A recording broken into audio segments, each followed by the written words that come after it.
ఉన్నది సార్. అది వినడం చాలా కష్టం.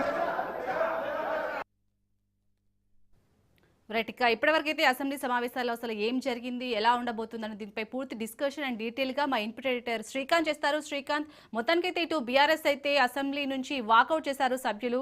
సో ఫస్ట్ నుంచి కూడా వాళ్ళు ఒకటే ఆరోపిస్తున్నారు, మాకు ఫస్ట్ నుంచి మైక్ ఇవ్వట్లేదు, మేము మాట్లాడదామంటే. అండ్ సో ఇప్పుడు కూడా అదే జరిగింది అనుకోవచ్చా? ఎలా చూడాలి అసెంబ్లీ సమావేశాలు ఇప్పటివరకు జరిగిన వాటిని? Shalini, good afternoon. So assembly సమావేశాలు నిజానికి ఈరోజు మూసి ప్రక్షాళన మీదే ప్రధానంగా అంశాన్ని లేవనెత్తడం జరిగింది. అయితే ఇందాక మీరు చెప్పినట్టు బీఆర్ఎస్ పార్టీ అయితే మూసి ప్రక్షాళన మీద ముఖ్యమంత్రి రేవంత్ రెడ్డి మాట్లాడిన తర్వాత వాళ్ళు ప్రశ్నలు అడగడానికి మైక్ ఇవ్వనటువంటి పక్షంలో అక్కడ బీఆర్ఎస్ పార్టీ సభ నుంచి వాకౌట్ చేయడం జరిగింది. అసలు మూసి ప్రక్షాళనకు ఎంత ఖర్చు అవుతుంది, సో మూసి మోడరేషన్ ప్రాజెక్టుకు ఎంత అవుతుందో చెప్పాలంటూ కూడా అటు బీఆర్ఎస్ పార్టీ డిమాండ్ చేయడం జరిగింది. ఒకసారి 1,00,000 కోట్లు అన్నారు, ఓసారి 50,000 కోట్లు అన్నారు, ఓసారి 1,50,000 కోట్లు అన్నారు. ఇట్లా రకరకాల మాటలు చెప్పారు. బట్ దీనికి సంబంధించి పూర్తి క్లారిటీ లేదు. అండ్ మోర్ ఓవర్ ఇప్పటి వరకు ఎంతమందిని అక్కడి నుంచి తరలించారు, ఎంత పని చేశారు, మూసి నదీ ప్రక్షాళన ఆ ప్రాంతంలో పరివాహక ప్రాంతంలో ఉండేటువంటి వాళ్లకు ఎంత డబ్బులు కేటాయిస్తున్నారు అన్నది కూడా ప్రధానంగా ఈరోజు బీఆర్ఎస్ పార్టీ లేవనెత్తినటువంటి అంశం. మరోవర్ ఈ సుందరీకరణ మీద ప్రభుత్వం ఎంత ఖర్చు పెట్టబోతుందో ఇవన్నీ కూడా స్పష్టం చేయాలంటూ కూడా హరీష్ రావు డిమాండ్ చేయడం జరిగింది. మరోవర్ అసలు డబ్బులే లేవంటున్నారు. డబ్బులు లేవనుకుంటున్నారు పక్షంలో 1,00,00,000 కోట్లతోటి మూసి ప్రక్షాళన ఎట్లా జరుగుతుంది, ఏ విధంగా చేయబోతున్నారంటూ కూడా ప్రతిపక్షం ఈరోజు ప్రశ్నించింది. ఇప్పటివరకు ఎన్ని నివాసాలను కూల్చడం జరిగింది, అండ్ మోరోవర్ ఈ కూల్చిన నివాసాలకు గతంలో 2013 భూసేకరణ చట్టం కింద వాళ్ళకి ఇవ్వాల్సినటువంటి బెనిఫిట్స్ ఏవైతున్నాయో ఆ బెనిఫిట్స్ ఇచ్చారా అంటూ కూడా డిమాండ్ చేశారు. వేజ్ లాస్ ఇస్తున్నారా, తో పాటు వాళ్ళకి ఇచ్చేటువంటి డబుల్ బెడ్రూమ్ ఇండ్లలో వాళ్ళకి అసైన్మెంట్ చేశారా, ఇవి ఎంతమంది చేతుల్లోకి వెళ్ళాయి, లేదంటే అవి ఇవ్వకుండానే చేతులు దులుపుకుంటున్నారంటూ కూడా హరీష్ రావు క్వశ్చన్ చేయడం జరిగింది. మరోవర్ ఈ చట్టం ప్రకారం ఇందాక 2013 భూసేకరణ చట్టం ప్రకారం అక్కడ ఒక ఇల్లు కూల్చేస్తే గనక 14 లక్షల రూపాయల డబ్బులు ఇవ్వాలి. అండ్ పాతింటికి R&B ఎస్టిమేట్ చేసి వాటికి డబ్బులు చెల్లించాలి. At the same time saleable రేట్స్తో ఉన్నటువంటి ఆల్మోస్ట్ 200 గజాల జాగా కూడా ఇవ్వాలంటూ కూడా బీఆర్ఎస్ పార్టీ డిమాండ్ చేయడం జరిగింది. సో ఇవి ఇచ్చారా, ఇవ్వలేదా, ఇస్తే ఎప్పుడు ఇస్తారు అన్నది ప్రధానంగా బీఆర్ఎస్ పార్టీ చేసినటువంటి ప్రశ్నతో పాటు ఇప్పటి వరకు కూల్చిన కట్టడాలు ఎన్ని, కూల్చాల్సినటువంటి కట్టడాలు ఎన్ని అన్నది కూడా ప్రధానంగా బీఆర్ఎస్ పార్టీ ఈరోజు క్వశ్చన్ చేయడం జరిగింది. అయితే ప్రధానంగా గతంలో కూడా మూసి పరివాహక ప్రాంతంలో పేదల ఇండ్లు కూలిపోతున్నాయి, ప్రభుత్వం వీళ్లకు సరైనటువంటి బెనిఫిట్స్ ఇవ్వట్లేదు, వీళ్ళని తరలించేటువంటి టైంలో కూడా మూసి పరివాహక ప్రాంతంలో నిద్రలు కూడా చేస్తారు. ఆ రోజు బీఆర్ఎస్ పార్టీ కానీ అంటే భారతీయ జనతా పార్టీ నాయకులు కానీ వాళ్ళ ఇళ్లలోకి వెళ్ళి అక్కడ ఒక రాత్రి అంతా కూడా నిద్ర చేసినటువంటి సందర్భాలు గతం ఉన్నాయి. సో వాటికి కూడా ముఖ్యమంత్రి రేవంత్ రెడ్డి సమాధానం ఇచ్చారు. అంటే గతంలో గుజరాత్లో సబర్మతి నదీ ప్రక్షాళన సమయంలో కూడా చాలామందిని ఆల్మోస్ట్ ఒక 60,000 కుటుంబాలను అక్కడి నుంచి తరలించడం జరిగింది. అంతేకాదు యమునా నది ప్రక్షాళన, ఢిల్లీలో కూడా యమునా నది ప్రక్షాళన చేస్తామంటేనే ఢిల్లీలో బీజేపీ అధికారంలోకి వచ్చింది. సో ఇట్లాంటి పరిస్థితుల్లో మూసీ అనేది ఒక 4 నదుల సంగమం తెలంగాణలోనే జరగబోతోంది. గోదావరితోటి మేము దీన్ని కలపబోతున్నాం. సో ఇది మహా పెద్ద ప్రాజెక్ట్. ఇది ఎవరికి ఇష్టం లేదో, ఎవరు కడుపు మంటతో ఉన్నారో వాళ్ళు నాతో రండి, లేదంటే మీరే వెళ్తా అని చెప్పండి, లేదంటే మీరు విదేశాలకు వెళ్తారా, ప్రభుత్వ ఖర్చులతోటి మా ఎమ్మెల్యేలను ఇచ్చి మేమే పంపిస్తాం, మీరు ఆ పరివాహక ప్రాంతంలో ఉండి రండి. ఎందుకంటే అక్కడ వికారాబాద్లో మూలికలు ఉంటాయి, వనమూలికలు ఉంటాయి, అంత ఫారెస్ట్ ల్యాండ్. గతంలో అంటే చాలామంది నేచర్ క్యూర్ అక్కడ జరుగుతూ ఉంటుంది, ఆరోగ్యం సంబంధించినటువంటి విషయం. అంటే ఎట్లాంటి రోగాలన్నా ఆ అడవిలో ఆ మూలకాలతో వచ్చేటువంటి గాలి పీల్చిన, అక్కడ నీళ్ళు తాగిన హెల్త్ బెనిఫిట్స్ ఉంటాయన్నది గతంలో మాజీ ముఖ్యమంత్రి కేసీఆర్ అయితేనేమి, ఇప్పటి ముఖ్యమంత్రి రేవంత్ రెడ్డి అయితేనేమి అంశాన్ని ప్రధానంగా పదే చెప్పడం జరిగింది.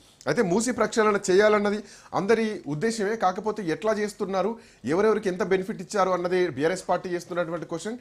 అండ్ ఒకవేళ ఇష్టం లేని వాళ్ళు మీరు ఎక్కడెక్కడో బయట ఉండడం కాదు, కరెక్ట్గా మూసి పరివాహక ప్రాంతం ఎక్కడైతే ప్రవహిస్తుందో అక్కడ వెళ్ళి ఉండండి, అప్పుడు తెలుస్తుంది. హైదరాబాద్ నగరాన్ని ముంచెత్తుతుంటే మీకు కళ్ళకు కనిపించట్లేదంటూ కూడా ముఖ్యమంత్రి చెప్పడం జరిగింది. బీజేపీ నాయకులు ఒకవైపు నదీ ప్రక్షాళనలు చేస్తూ అభివృద్ధి మంత్రంగా వాడుతుంటే ఇక్కడ మాత్రం ఎందుకు మూసీ నది ప్రక్షాళన చేయకూడదు, సో తన హయాంలో ఇదొక అతిపెద్ద ప్రాజెక్టు చేయబోతున్నట్టు కూడా ముఖ్యమంత్రి రేవంత్ రెడ్డి చెప్పడం జరిగింది. మరోవర్ ఈ మూసీ నదిలో ఏదైతే ఈ వికారాబాద్లో ఉండేటువంటి సరస్సులు ఉంటాయో వాటిల్లో కూడా కళేబరాలు కలుస్తున్నాయి, జంతువుల కళేబరాలతో అవి కలుషితం అయిపోతున్నాయి, అనారోగ్య పాలవుతున్నాయి.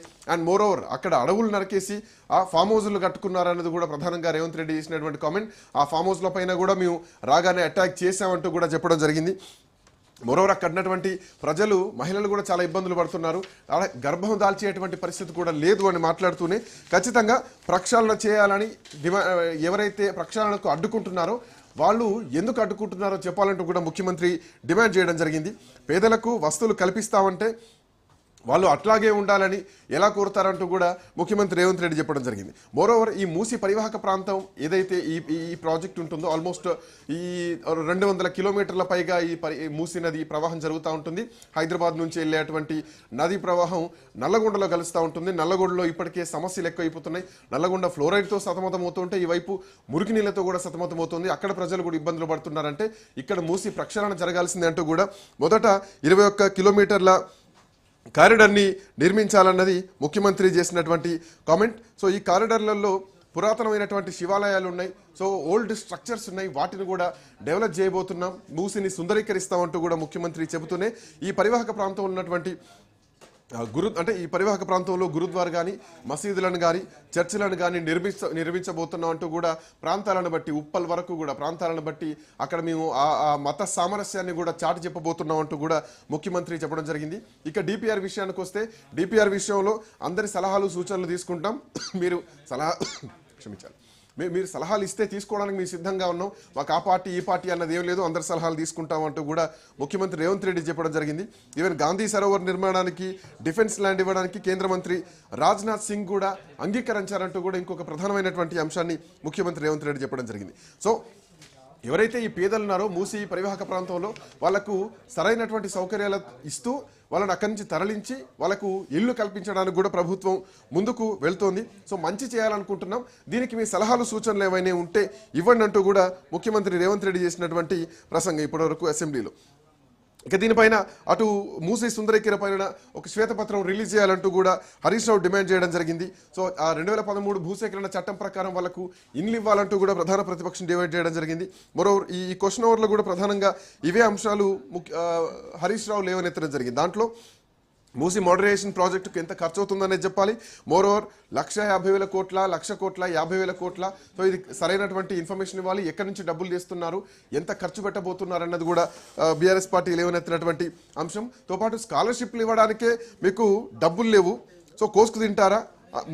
మరో రిటైర్మెంట్ ఎంప్లాయీస్ ఎవరైతే ఉన్నారో వాళ్ళకి పెన్షన్లు ఇవ్వడానికే డబ్బులు లేనటువంటి పరిస్థితుల్లో మూసి సుందరీకరణ మీద మాత్రం 1,00,000 కోట్లు ఎక్కడి నుంచి ఖర్చు చేస్తారు అన్నది బీఆర్ఎస్ పార్టీ వేసినటువంటి ఒక సూటి ప్రశ్న. దీనికి ప్రభుత్వం నుంచి ఎట్లాంటి సమాధానం లేదు. లేకపోతే దీనిపైన క్వశ్చన్ అడిగేసరికి అటు బీఆర్ఎస్ పార్టీకి మళ్ళీ సమాధానం క్వశ్చన్ అడగడానికి మైక్ ఇవ్వలేదు. సో ఇట్లాంటి నేపథ్యంలో బీఆర్ఎస్ పార్టీ ఎమ్మెల్యేలంతా కూడా అక్కడ నుంచి వాళ్ళు వాకౌట్ చేసి వెళ్ళిపోయారు. మోరోవర్ స్వచ్ఛమైన గోదావరి జలాలను మూసిలో వదులుతామంటున్నారు. అసలు ఈ 2.5 టీఎంసీల గోదావరి జలాలు ఎక్కడి నుంచి తెస్తారు, ఏ సోర్స్ నుంచి వస్తున్నాయి అన్నది కూడా బీఆర్ఎస్ పార్టీ చేసినటువంటి కామెంట్. సో కాళేశ్వరం నుంచి వస్తాయా, ఎక్కడి నుంచి తీసుకొస్తున్నారు, గోదావరి నదిని ఎట్లా సంగమం చేస్తారన్నది కూడా బీఆర్ఎస్ పార్టీ అడిగినటువంటి ప్రశ్న. కాళేశ్వరంలో భాగమైనటువంటి మల్లల సాగర్ నుండి ఆ గోదావరి నీళ్ళని పట్టుకొస్తారా అంటే దానికి ప్రభుత్వం నుంచి ఎట్లాంటి సమాధానం అయితే లేదు. మోరోవర్ ఇంకెక్కడి నుంచి అయినా 2 టీఎంసీల నీళ్లు తీసుకొచ్చి మూసీలో కలుపుతారా? సో కలిపితే గోదావరి నీళ్లను మూసీలో కలిపే సమయానికి మూసీ ప్రక్షాళన జరిగి